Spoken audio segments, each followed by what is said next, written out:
জাল নোট পাচারকারীর চাই গ্রেপ্তার। প্রায় 34 লক্ষ টাকার জাল ভারতীয় নোট উদ্ধার। বাংলাদেশের যোগ খতিয়ে দেখছে প্রশাসন। বিপুল পরিমাণ নোটের সাদা পেপার কাটিং উদ্ধার। বিপুল পরিমাণ জাল নোট সহ গ্রেপ্তার এক জাল নোট কারবারি। বড়সড় সাফল্য পেল মাটিয়া থানার পুলিশ। শনিবার বসিরহাটের মাটিয়া থানার খোলাপোতা এলাকায় হানা দিয়ে 34 লক্ষ টাকার জাল নোট উদ্ধার করেছে পুলিশ। সঙ্গে গ্রেপ্তার এক জাল নোটের কারবারি। বাদুড়িয়ার এসডিপিও রাহুল মিশ্র মাটিয়া থানার এক প্রেস কনফারেন্সের মাধ্যমে জানিয়েছেন, ধৃতের নাম শেখ আব্দুল করিম ওরফে রাজা। তার কাছ থেকে উদ্ধার হয়েছে প্রায় 34 লক্ষ টাকার জাল ভারতীয় নোট। তারা গোপন সূত্রে খবর পেয়ে খোলাপোতা এলাকায় একটি হানা দিয়ে এই জাল নোট কারবারিকে হাতে নাতে পাকড়াও করে স্পেশাল অপারেশন গ্রুপ ও মাটিয়া থানার পুলিশ চালিয়েছে এবং উদ্ধার হওয়া নোটের মধ্যে 2000 টাকা, 500 টাকা ও 200 টাকার নোট বাজেয়াপ্ত হয়েছে। প্রায় 33,56,300 টাকা উদ্ধার করা হয়েছে।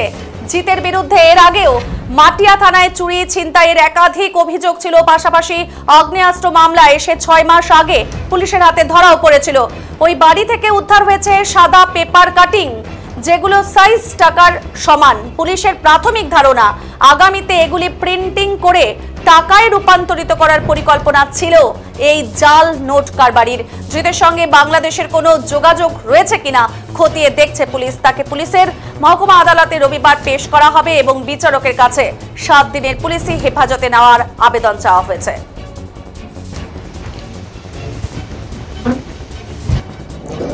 আমরা একটা ক্রেডিবল সোর্স ইনফরমেশন পেলাম যে মাটিয়া থানা अंतर्गत খোলাপোতা এরিয়াতে একটা বাড়িতে বিপুল পরিমাণে FICN fake Indian currency notes রাখা আছে। তারপরে বসিরহাট SOG টিম এবং মাটিয়া পুলিশ টিম একসঙ্গে ওখানে রেড করলাম এবং ওখান থেকে প্রচুর পরিমাণে 2000 টাকা, 500 টাকা এবং 200 টাকাকে ফেক নোটস আমরা ওখান থেকে উদ্ধার করলাম, যার টোটাল ভ্যালু আছে অ্যাপ্রক্সিমেটলি 33,56,300 রুপিস।